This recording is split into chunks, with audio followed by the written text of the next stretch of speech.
All the Buddhas of the three times comeachieve Buddhahood through reliance on a spiritual teacher. The essence of reliance on a teacher is unceasing devotion. And the most effective means of generating and sustaining unwavering devotion is precisely the practice of Guru Yoga. Devotion to the teacher takes firm root within us and eventually grows to pervade our entire being.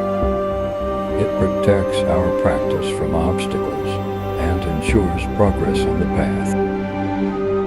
Devotion to the teacher is thus the core of all our spiritual practice, regardless of the particular stages of the path we cultivate.